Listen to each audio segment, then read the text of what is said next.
But the heart of Britain remains unmoved and unchangeable.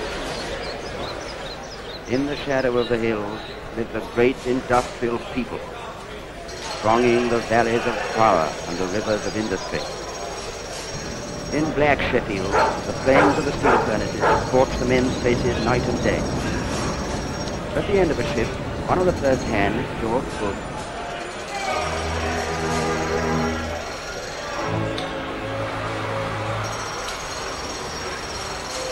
the winds of war blow across the hills and moorlands of Yorkshire and Derbyshire.